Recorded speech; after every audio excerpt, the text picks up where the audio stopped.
In the last episode, we were introduced to the concept of having faith in God that He would not lead, let alone force, His created order into wicked sinfulness. He did not require His people to engage in incest. And then we posited a theory to speculate one way in which it might have been possible for God to grow all of humanity from Adam and Eve without violating His own commands that He articulated in Leviticus 18. The theory I coined as the Cain Rib Theory, but it could just as easily have been called the Abel Rib Theory or something else because the point of the theory is not to identify which of Adam's sons got a wife from their own rib. If it was Cain or Abel or another son, if it was one or all of them, including or excluding Seth and Adam's other grandsons, that's not the point of the theory, to identify that. The point of the theory is simply to point out that God has already demonstrated to us that He has another way to generate human beings under the Adamic line without requiring incest to take place. So don't get wrapped up in who of Adam's sons had a rib wife or who didn't, because the theory simply states that a rib wife is one possibility that could create enough familial distance in the growth of humanity that marriages did not result in incest. We also stressed in the last episode the difference between ordinances and principles, and pointed out that when God listed incest as an abomination in Leviticus 18, that leaves no room for us to interpret the prohibition of incest as an ordinance that might change over time, since God communicates a deeply held, a deep-seated, visceral disgust to it, as is communicated by the fact that God lists it as an abomination, the likes of which merited the destruction of the Canaanite nation, even though the Canaanites had not been given the law of Moses. They were not given Leviticus 18. And this more than proves that the prohibition of incest was not a mere taboo or a suggestion on how to live a more healthy life, but rather an abhorrent evil. And in this episode, though I am willing to change my mind on the Cain Rib Theory specifically, I am not open-minded to the idea that God forced Adam and Eve's family into the wicked practice of incest. I am not open to the idea that incest is not wicked. And if you consider the scenario where the fall never occurred, or that Adam and Eve had never eaten of the forbidden fruit, then you'll immediately see that Christians who disagree with me on that are implying that God's original plan for paradise in Eden was that families would be committing incest with each other. I am not open to any of those things. I think they're all wicked and disgusting ideas, and I'm burdened that so many Christians have that as their idea of God's paradise in Eden. So no, I'm not open to the idea that God's plan for Adam's family was to do the very activity that He destroyed the Canaanites for. That reveals to me that modern Christians have a warped idea of God that needs some drastic fixing. If that's you, listener, let me ask you, do you really feel comfortable with that idea? Does that not cause you any uncomfortableness or queasiness to think that God's plan for humanity was incest and that that's a beautiful or good thing? If you have even the slightest moral insecurity about an ethic in the Bible, then hear me when I say to you, that feeling is the Spirit telling you that you're wrong. Your interpretation is wrong.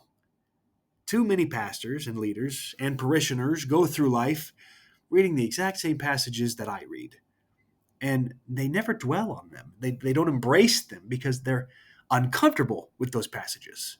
And if Deuteronomy says that even the pagans can see the laws of God, that they are wise and just in the eyes of the pagans, then how bad are your skills of interpretation if all your deductions about His laws lead you to be uneasy about those same commands?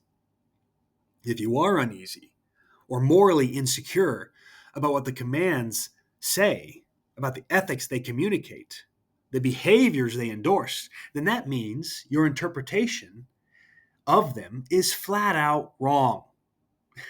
I can't fathom what it must be like to go through life claiming to be a Christian and then read commands from the Bible you claim to hold as a standard of morality, but those same commands from God make you uneasy, ashamed, or insecure.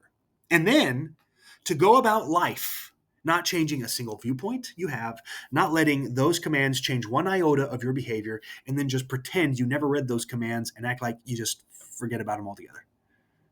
And here I am, advocating for every single moral command in the Bible, including from the tough passages.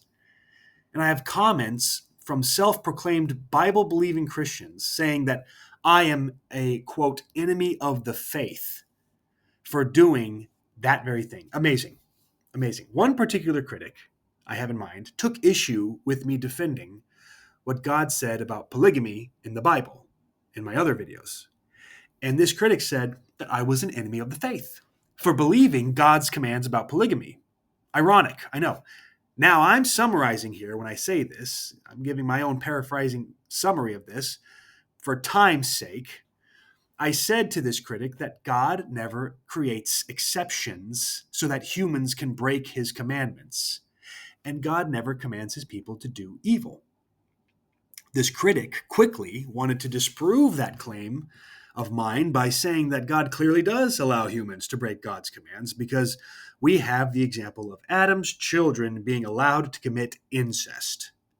What an understatement. If that's what you believe, you don't merely believe God, quote unquote, allowed Adam's family to commit incest. You believe God forced Adam's family into incest.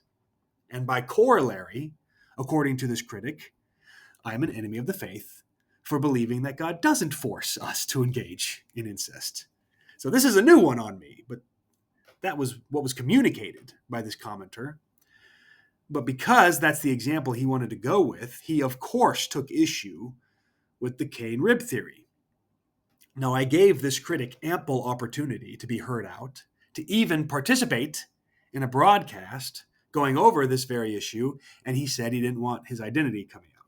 I offered to not reveal any identities and even offered him an opportunity to review the video I was going to make going over his critique so that I could edit it to accurately reflect his views. But he still refused because he didn't want to give me any of his contact information because that might, again, reveal his identity. I mean, come on, man.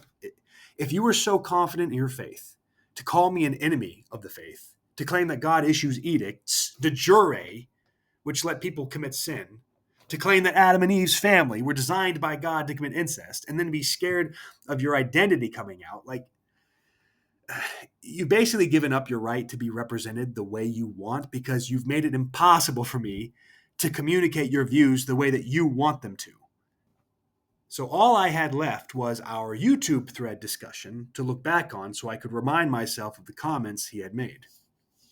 And when I went back there to look, behold, he had deleted and or edited much of the conversation of his comments, obviously to my annoyance, but I still just want to give his critique some airtime for the sake of clarity to my other listeners, because even though I am not convinced of his critique, I think it's only fair to let others hear it out to make up their own minds before I just outright ignore it. But the critique is this, that the Cain Rib Theory is not possible since it would contradict the doctrine of original sin, specifically the doctrine that all humanity inherited a sinful or fallen nature from Adam. Now, I know I have a wide range of denominational Christians in my audience, so some may not hold as strictly to the doctrine of original sin as others, but I am a traditional Protestant, and I happen to take very seriously the tenets of Protestantism. And since this is one of those tenets, I feel the need to address it. I don't see at all how God's using the rib of Cain to make for him a wife at all violates the doctrine of original sin. When God made Eve from Adam's rib, Adam described Eve as being bone of my bones, flesh of my flesh. And so it stands to reason that the same truth can be said about Cain's wife to Cain. And since she is bone of his bone and flesh of his flesh, it can accurately be said that the flesh she inherited came with it all the sin nature that was carried to her from the flesh of Cain. Just because God chose to work out the creation of Cain's wife through the means of generating her from Cain's rib does not mean at all that God is not also intervening in the generation of every human life that comes about through the means of each parent's egg and sperm. They are simply two different methods, two different ways that God has chosen to generate life in the history of humanity. And one of those ways is simply more common than the other. But neither of those ways dictates that God is any less or any more involved in that creative process. My critic stated that it's impossible for God to have created Cain's wife this way because if God had, that would mean that God created Cain's wife in a fallen state. And for God to create someone in a fallen state would mean that God participated in spreading sin. Now, this one confuses me because there is an unspoken assumption in this critic's comment. The unspoken assumption is that God is not involved in the process of creating human beings anytime they are conceived and born. And I want to critique that critique because God is directly involved as a participant in creating human life all the time. God is always creating life every time a human is conceived. But if this critic embraces the doctrine of original sin, then he already would have to admit that God participates in the creation of human beings in a fallen state. So his critique carries no weight against the Cain Rib Theory. I personally do not believe that God is guilty of sin if he generates a human from the body parts of other humans, for example, Cain's wife from Cain's rib, because I also don't believe God is guilty of sin if he generates humans from the body parts of other humans, namely children, from parents' sperm and egg. Psalm 139, verse 13 through 14 says, "For you being God, formed my inward parts. You knitted me together in my mother's womb. I praise you, for I am fearfully and wonderfully made." Jeremiah chapter 1, verse 5 says, "Before I formed you in the womb, I knew you. And before you were born, I consecrated you. I appointed you a prophet to the nations." The Bible explicitly states that God is creating humans. And so, does my critic think God is not participating in creating humans even today? Does my critic think that humans are not created in a fallen state? If he does, then why does he not point his own guns at himself instead of pointing them at the Cain Rib Theory? Because that critique, if believed, debunks his own held Christian beliefs. It may be interesting to have a video going into the philosophy of how God's sovereignty interacts with human free will and how God's omnipotence interacts with human culpability. But the point of this video is to demonstrate that I have not parted at all with any major Christian or Protestant doctrine, because any fellow Protestant that wants to criticize me as having violated a Protestant doctrine will find that the very same critique lands at their very own feet. Far from being an enemy of the faith, I'm an advocate for the faith in all its fullness because I advocate for all the Bible, tough passages and all. The only infallible source for a faith is that Bible. So the fullness of the faith is defined by it. Enemy of the faith, give me a break.